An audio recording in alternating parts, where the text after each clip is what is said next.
மாண்புமிகு உறுப்பினர் தி. வேல்முருகன் அவர்கள்.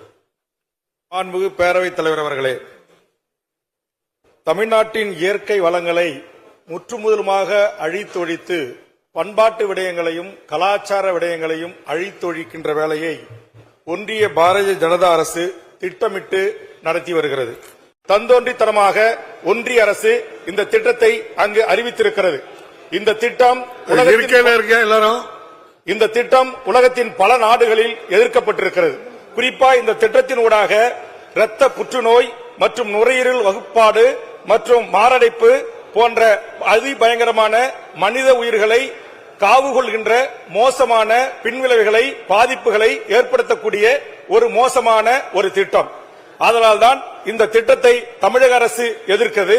அதோடு கூடுதலாக நம்முடைய இந்த டான்டன் தொழிற்சாலைகள் இருந்த சைனா அதுபோன்று போர்க்கீஸ் போன்ற நாடுகளில் பல்வேறு பாதிப்புகளை ஏற்பட்டு இன்றைக்கு அதனுடைய கழிவுகளை 8 மில்லியன் டன் அதனுடைய பக்க விளைவுகளாக பல சேதங்கள் ஏற்பட்டுப்பட்டிருப்பதான அறிவியல் ஆய்வறிக்கை புள்ளி விவரங்களை தெரிவித்திருக்கிறது. ஐக்கிய நாடுகள் சபையில் இருக்கிற பல்வேறு அமைப்புகள் இந்த திட்டத்தை எதிர்த்து அதை முறியடித்திருக்கிறார்கள். ஆக இப்படிப்பட்ட ஒரு மோசமான ஒரு திட்டத்தை தொடர்ந்து ஒன்றிய அரசு தமிழ்நாட்டில் திணிப்பது, ஏற்கனவே மீத்தேன் ஹைட்ரோ கார்பன் உள்ளிட்ட திட்டங்களை திணிப்பது, நம்முடைய வேளாண் மண்டலத்தையே பாழ்நிலமாக மாற்றுவதற்கான முயற்சிகளில் ஈடுபட்டது. அதுபோன்று ஒன்றிய அரசு தனக்கு இருக்கிற அதிகாரத்தை பயன்படுத்தி மக்கள் உணர்வுகளுக்கு உணர்ச்சிகளுக்கு மதிப்பளிக்காமல் இன்றைக்கு 5000 ஏக்கர் விவசாய நிலங்களை பரந்தூருக்கு நாங்கள் கையகப்படுத்த வேண்டும் என்று அரசை நிர்பந்திப்பது, அதுபோன்று அதானி போன்றவர்களுக்கு பெரும் துறைமுகங்களுக்கு கடல் இயற்கை வளங்களை தாரவாக்கின்ற முயற்சிகளை இன்றைக்கு ஒன்றிய அரசு தொடர்ந்து ஈடுபடுவது.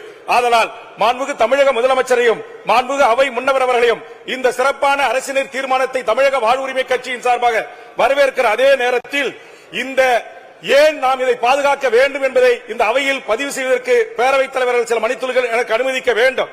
குறிப்பிட்ட இந்த பகுதியில் 2300 ஆண்டுகள் தொன்மையான மாங்குளம் தமிழ் கல்வெட்டு மீனாட்சிபுரம் ஓவாமலையில் அமைந்துள்ளது. இங்கே 4 கொய்தளத்தில் மொத்தம் 6 தமிழ் கல்வெட்டுகள் காணப்படுகின்றன.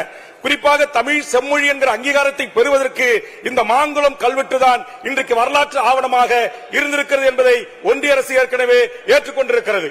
ஆதலால் மேலும் இதுபோன்ற இந்த அரிப்பாட்டி கைஞ்சமலை உள்ள குகைத்தளத்தில் 2000 ஆண்டுகள் தொன்மையான 2 தமிழ் கல்வெட்டுகள் கிடைக்கப்பட்டிருக்கின்றன.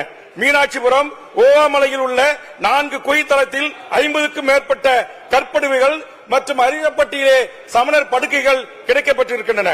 அதுபோன்று சுமார் 1200 ஆண்டுகள் பழமையான குடைவரை கோயில்கள் அமைந்துள்ளது. நம்முடைய அரசின் தீர்மானத்திலே அதை நீங்க மேலோட்டமாக சுட்டிக்காட்டியிருக்கிறீர்கள். கிபி 13ஆம் நூற்றாண்டைச் சேர்ந்த விக்கிரம பாண்டிய மன்னர் காலத்து சிவன் கோயில் அரிப்பாப்பட்டியிலே அமைந்துள்ளது. கல்வெட்டுகளும் காண கிடக்கின்றன. அதுபோன்று அரிட்டாப்பட்டியில் காமன்குளம் கண்மாயில் 3500 ஆண்டுகளுக்கு முந்தைய கற்திட்டைகள் உள்ளிட்ட பெருங்கற்கள் சின்னங்கள் காணப்படுகின்றன. அதுபோன்று கைஞ்சமலை அடிவாரத்தில் ஆனைகொண்டான் கண்மாய் அமைந்துள்ளது. இக்கண்மாய் 700 ஆண்டுகள் பழமையான 2 தூண்களை உள்ளன. அதுபோன்று வடக்கு முனையில் 200 ஆண்டுகள் பழமையான இரட்டைக்கல் அவுலியா தர்கா, இஸ்லாமியர்கள் தொழுகை செய்கின்ற அவுலியா தர்காக்கள் வரலாற்று சின்னங்களாக பாதுகாக்கப்பட்டு வருகின்றன.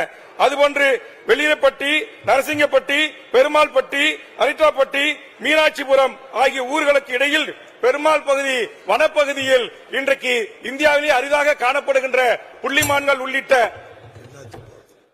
வன விலங்குகள் அப்பகுதியில் காணப்படுகின்றன. ஆக சூழலியல் காரணத்திலும் வரலாற்று பெருமை கொண்ட இனம் தமிழ் இனம், தமிழர் என்கிற வரலாற்று பெருமை கொண்ட ஆய்வுகளை உள்ளடக்கிய செம்மொழி என்கிற அந்தஸ்தை பெறுவதற்கு காரணமாக இருந்த கல்வெட்டுகளும் அகழ்வாராய்ச்சிகளும் கிடைக்கப்பட்ட அந்த மதுரை மாவட்டத்தை முற்றுமுதலுமாக நிர்மூலமாக்கின்ற மிக மோசமான திட்டமான இந்த திட்டத்தை ஒன்றிய அரசு எந்த சூழலிலும் எக்காரணத்தை கொண்டும் தமிழ்நாட்டில் நடைமுறைப்படுத்தக்கூடாது.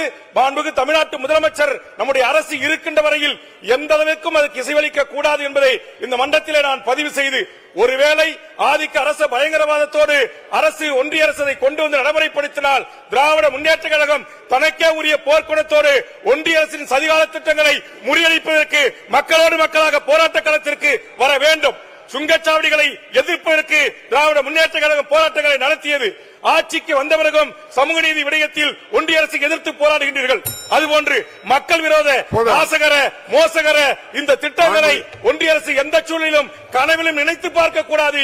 இனி தமிழ்நாட்டுக்கு தமிழக மக்களுக்கு எதிரான திட்டங்களை நடைமுறைப்படுத்த கூடாது என்கிற அளவிலே தமிழ் சமூகம் ஒன்றாக திரண்டு இந்த வரலாற்று சிறப்புமிக்க இங்கு சங்கமைத்து தமிழ் வளர்த்த மதுரை மாவட்டத்தை பாலைவனமாக்கிற எந்த ஒன்றிய அரசு திட்டங்களையும் அனுமதிக்க கூடாது என்று இந்த நேரத்தில் தெரிவித்து இந்த அரசினர் தீர்மானத்தை தமிழக வாழ்வுரிமை கட்சியின் சார்பாக, உலக தமிழர்களின் சார்பாக, தாய் தமிழ்நாட்டு மக்களின் சார்பாக, தென் மாவட்டத்து மக்களின் சார்பாக வரவேற்று அமைக்கிறேன்.